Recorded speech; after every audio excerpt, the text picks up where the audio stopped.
Go to item 128, receiving a report from Austin Allen with LSU Robert Reich School of Landscape Architecture on proposed brick zoo design at Greenwood Park by Councilwoman Banks. Dr. Allen, I didn't know you had 127, but you're on 128. So and understood. Yes, sir.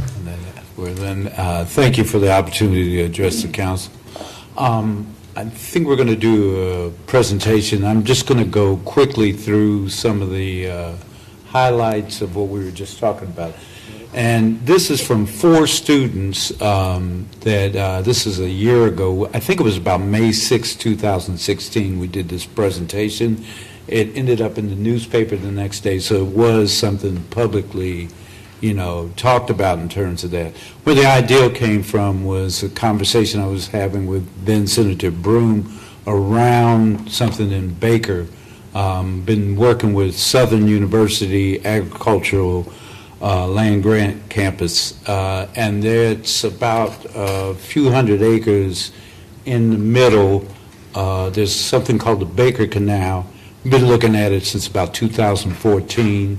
It diverts water from basically the Comeet through the White Bayou to the Mississippi River, and have been looking on a whole series of things in terms of economic development and water management and a number of other things. And it came up around the Baker Zoo being moved, and we were asked to take a look at that and make a sense of it. This is what 4 students came up with, and they've since graduated and gone on to professional careers, all 4 of them. And so I just want you to understand these were, top leading students that really had only a couple months to do this, and I really appreciate the presentation that was given from the North Baton Rouge Blue Ribbon Commission, because I think had we had that, even some of our facts could have been even more accurate about what was going on at the time. But what you can see is we actually went on a very cold day to the zoo on purpose. We wanted to have the kind of time to really assess, and we can go through them. And we began with this ideal of should you move the zoo, should you not? We were aware of the Schultz and Williams study, that there were, talk of moving the zoo, and it was in the $100 million range and more. And so I gave the students the option of looking at whether we keep the zoo there or move it. In this particular case, they could see that there was, definitely something to do in terms of keeping it there, and it really was assessing where it was, and if we can just roll through some of those things, where it was, the potentials of where it was, looked at neighborhoods, looked at everything from who lived where, what it cost to move a zoo, and the like. Then we began to talk about what could happen here, and we began to really focus on the idea of a district. If you can see, you're near the airport, you're near these educational institutions, all the things that would take to make a very strong case for expanding the way we talked about it. If we could hold just for a second on that, or go through these ones a little slower, what we started to talk about was the real potential to create a district and to really add new zoo strategies that are used across the country now in terms of it. We used a lot of our modeling from the Denver Public Zoo. I happen to have some former students who worked there, and gave us access to a lot more information than is just normally shared in terms of the process, so that we had a good model to work from. Denver Public Zoo is, of course, limited in terms of the space of where it was located, and we knew that then they had added a lot more innovation into the way they did things in there in terms of the way animals were actually able to move through the spaces, and people move through in terms of those experiences. that's where this vision, creating a new district, came from in terms of. And so you could begin to see in that these kind of moves, we were starting to look at all the assets around and then move into seeing the connection to the Mississippi as important, and that we were aware of a lot more going on in that area and had been talking to people in terms of the potentials of that area. If we could move right into some of the, so thinking in, there we go.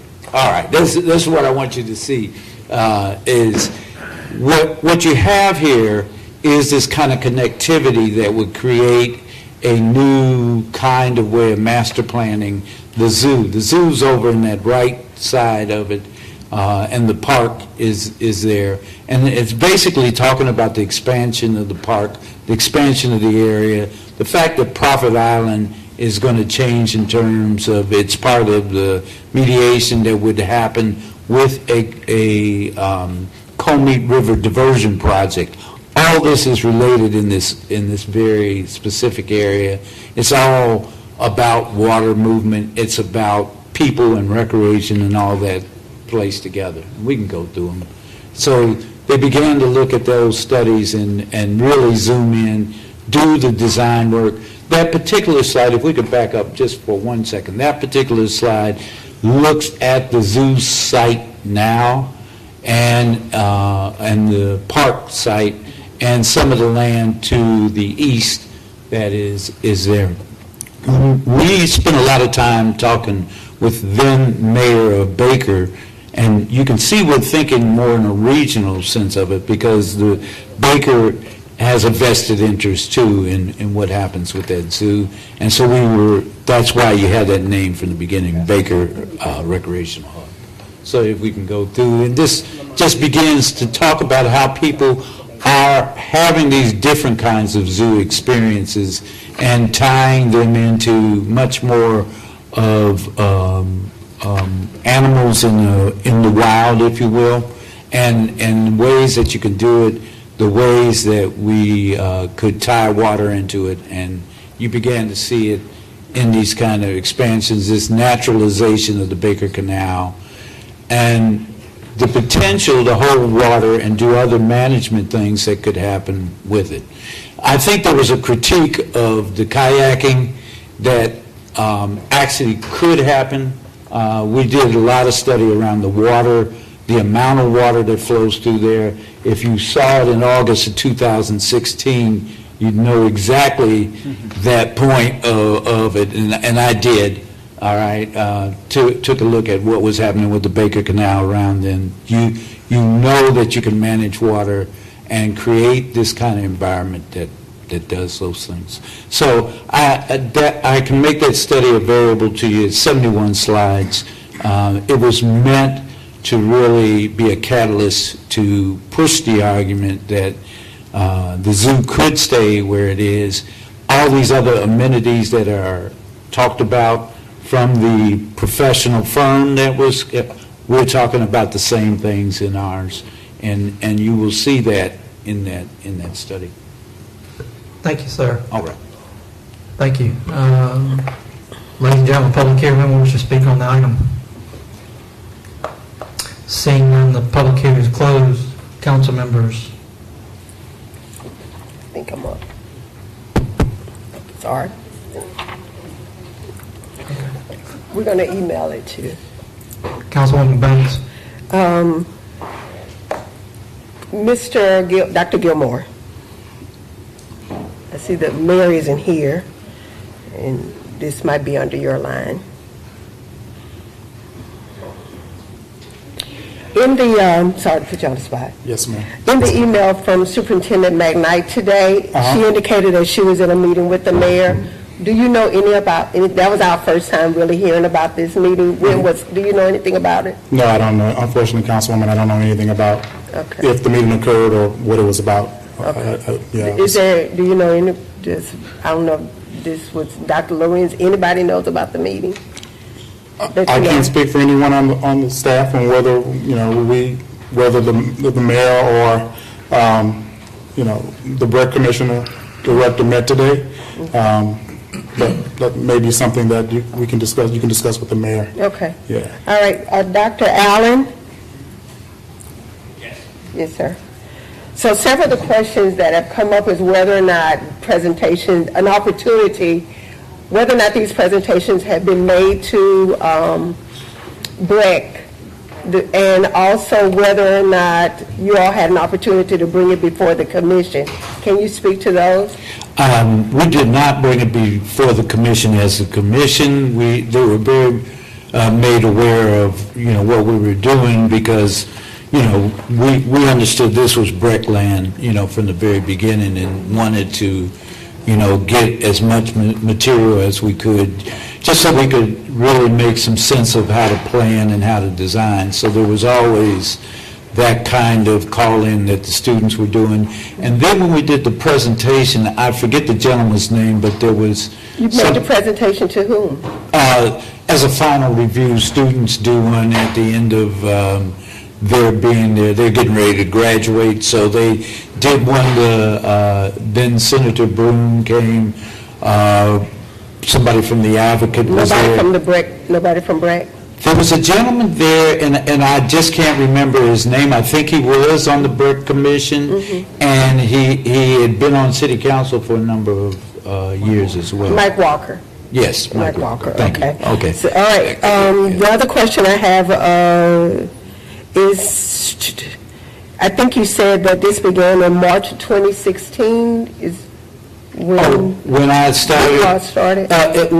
Actually, this came out of a project we had started in 2014, looking at the Baker Canal in that area. Right. But the zoo directly was about March. How did you all have access to the zoo? Did you just pay a fee and went in, or what? No, actually, the mayor of Baker made that possible for us. He made arrangements? He made arrangements. We paid to go in, but he made arrangements to really get staff to talk to us that day. Okay, so that means, would you say that the BREC staff knew you all were there and what your... Absolutely. And absolutely. They knew what your goal was?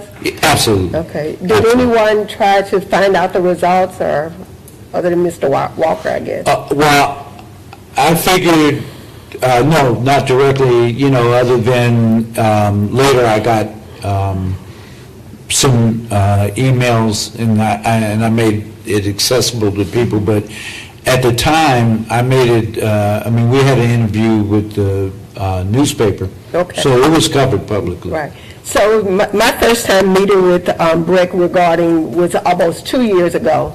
None of the plans that I see here in your report, the additional recreation, were included in their original plan. But I see so many similarities in your report from what now BREC is saying about a regional park. It's like they've taken all your ideas, and I know the ideas are meant to supplement the BREC Zoo, but it's like now they're making it as a substitution. Well, I think the big thing is our students did the work hoping that they could serve as a catalyst and do something to help the situation. So that whatever happened with it, we wanted the best thing to happen for that area, and for North Baton Rouge as well, as economic hub. So that may be the case. I haven't seen their what they ended up with in terms of... If I make a request from BREC to have you on their commission, would you be able to come? Yes, I would. Okay, thank you. I'll do that. Okay, thank you. Anyone else? All right, councilmen, we need a motion to receive the report. Motion by Banks, second by Cole. Any objections? Seeing none.